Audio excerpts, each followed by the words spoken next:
Salve galera, bom dia, boa tarde, boa noite. Não faço ideia do horário que vocês estão assistindo esse vídeo. Mais uma vez, bem-vindos aqui à bagunça. Meu nome é Felipe.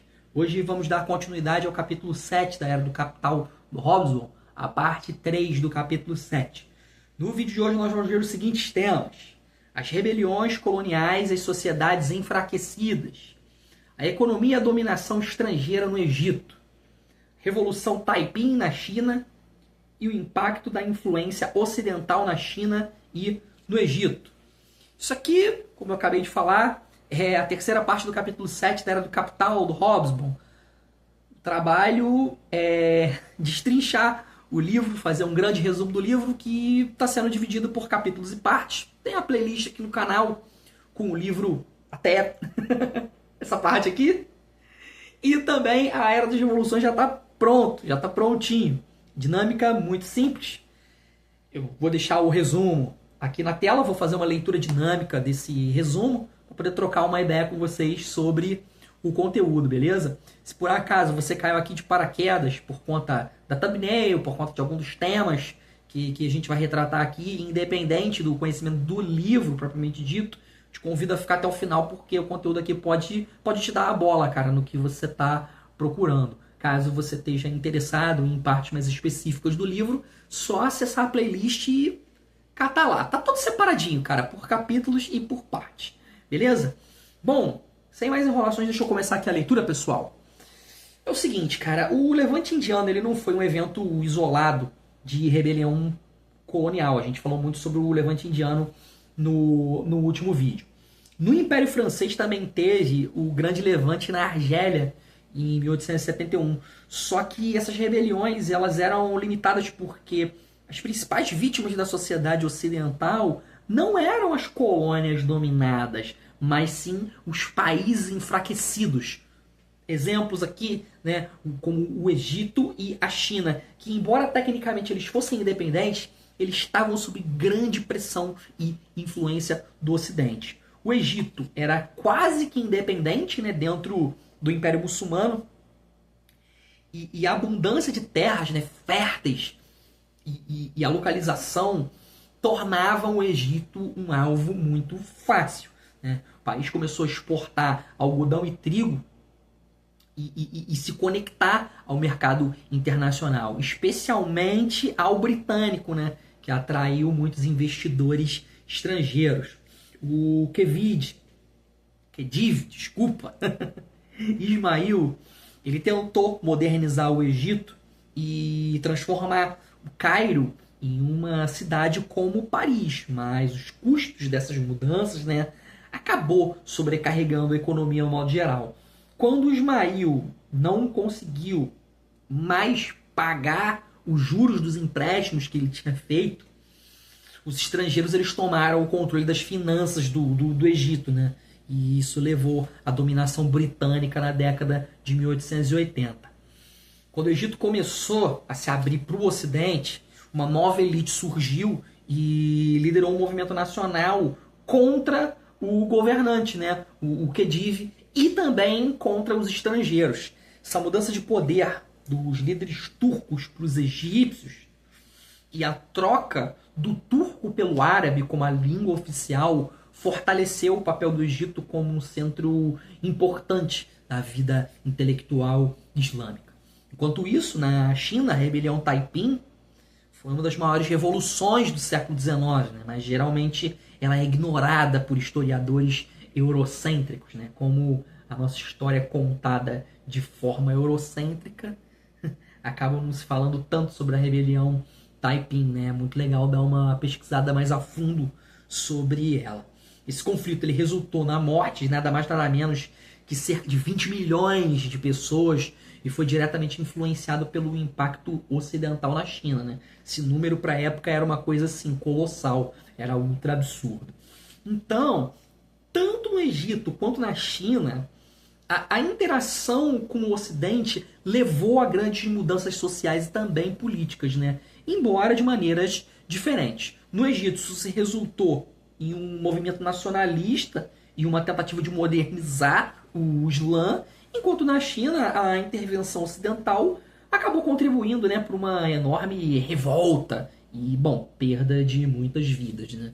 Eu acabei de falar para vocês. A China, diferente de outros grandes impérios antigos, né? Por quê? Porque ela tem uma tradição revolucionária única, né? Que mistura ideias e ações de forma prática, né? Por muitos séculos, os intelectuais e o povo chinês viam o império centralizado e governado por um imperador como uma coisa natural, né? Esse sistema ele foi administrado por burocratas e durou cerca de 2000 anos, galera. Muita coisa. Muito tempo que esse sistema perdurou. E isso rolou até 1910. A história da China, né, ela é cheia de ciclos de dinastias que subiam ao poder e tudo mais. Quando uma dinastia começava a falhar, surgiam revoltas populares, né, rebeliões camponesas, movimentos secretos, que indicavam que o mandato do céu, assim que era chamado, né, da dinastia, estava acabando. Isso significava que uma nova dinastia tinha que ascender ao poder.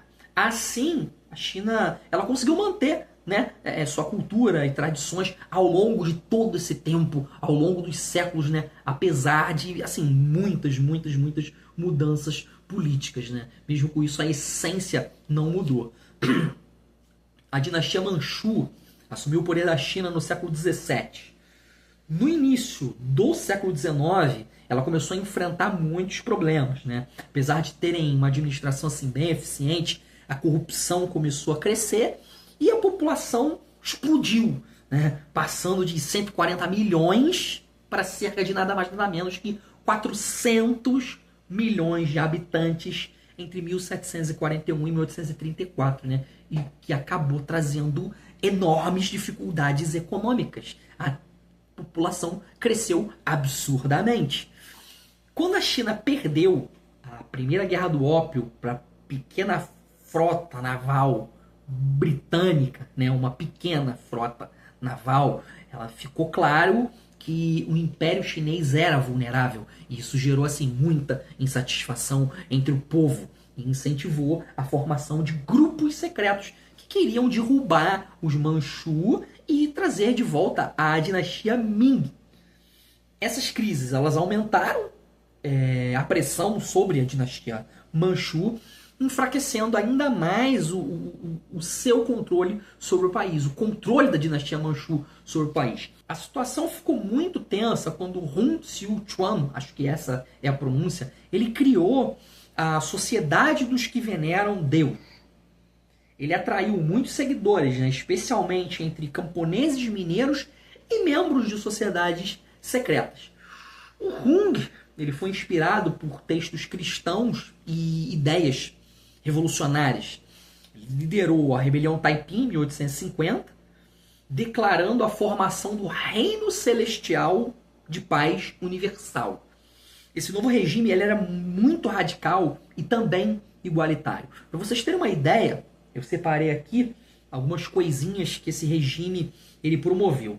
Ele aboliu a propriedade privada, ele promoveu a igualdade entre homens e mulheres e também implementou reformas culturais e econômicas, né? O que eram mudanças assim ultra absurdas para os padrões do recorte da época e do local de onde se tratava. Eu acabei de falar, cara. A China vinha com uma linha de sucessão da maneira de conduzir as coisas de mais de 2000 anos. Né? Pra vocês terem uma ideia do quão importante foi essa revolução de Taiping, né? E as mudanças que o Reino Celestial da Paz Universal trouxeram. Em 1853, os Taiping já dominavam grandes áreas do sul e do leste da China. Enquanto isso, né, outras partes do país também estavam enfrentando revoltas e insurreições de minorias étnicas, né? O que deixou a China ainda mais dividida e também instável. Revolução Taiping, que aconteceu na China entre 1850 e 1864, ela trouxe mudanças tão radicais, né, que acabou afastando boa parte do povo, né? Desde os mais moderados até os mais tradicionalistas e proprietários de terra. Os líderes do movimento não conseguiam se organizar e seguir as suas próprias regras, o que fez com que eles perdessem força e ficassem na defensiva, até serem derrotados em 1864, quando Nanquim foi conquistada pelo governo imperial.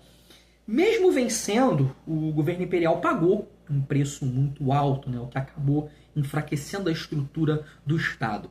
Além disso, eles tiveram que enfrentar a influência crescente dos países ocidentais, né, que traziam novas tecnologias, novas ideias, né, que os chineses viam com bastante desconfiança, né, e tinham muita resistência de aceitar.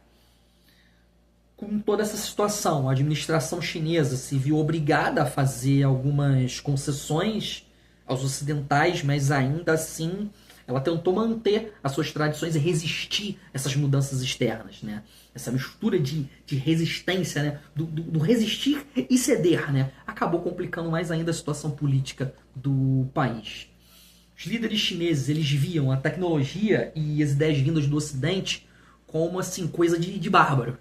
A grosso modo era bem isso aí. Mesmo assim, o governo imperial ele ficou fraco e teve que pedir ajuda estrangeira para poder conter a rebelião Taiping. Essa ajuda ocidental ela foi essencial, mas acabou deixando o governo chinês meio que subordinado, né, aos interesses de fora. Por exemplo, os estrangeiros eles começaram a controlar a alfândega chinesa. Apesar disso, os ocidentais eles preferiam que os manchus continuassem no poder, porque achavam que isso evitava uma revolução que pudesse levar a um governo nacionalista ou ao caos total. Depois da rebelião Taiping, o Império Chinês começou a se recuperar, fazendo concessões aos países ocidentais, né, e voltando a ser mais conservador. A dinastia Manchu e a aristocracia se aliaram com a elite de intelectuais e burocratas, e isso levou à criação de exércitos regionais e a descentralização do poder, né, preparando o terreno para a futura divisão do país entre os senhores da guerra, né, os conhecidos senhores da guerra. Esse tipo de situação também aconteceu em outros lugares, como no Egito, onde a influência ocidental enfraqueceu as estruturas locais. Tanto a China quanto o Egito eles tentaram equilibrar a adoção de tecnologias ocidentais, né, como a manutenção das suas culturas tradicionais, e enfrentaram o dilema entre resistir e colaborar com as potências ocidentais. Galera, vou deixar aqui os pontos importantes do resumo. Vocês, por favor, façam anotações, né? Pausem, façam as anotações, que é muito importante. E, bom, esse foi o resumo da parte 3 do capítulo 7 da Era do Capital. Espero que vocês estejam gostando. Se estiverem curtindo, deixa o joinha, espalhe aí para a rapaziada, para quem precisa estudar, para quem quiser receber um pouco mais de conhecimento. Espero estar ajudando vocês de alguma forma na busca pelo conhecimento, pelo preparo para algum concurso. Enfim, eu espero estar ajudando de alguma maneira. Se tiver alguma leitura complementar, coloca aí. Se eu acabei deixando passar alguma coisa, né? Vivo dando canelada aqui, mas tá bom. Na verdade, bombom não tá, né? Mas todo mundo acaba deixando passar alguma coisa. Comenta aí também que é muito importante, beleza? Vou ficando por aqui já tá bem tarde. Valeu, falou. Beijo no coração, fui. Até a próxima. Próximo vídeo a gente fecha o capítulo 7. Abraço.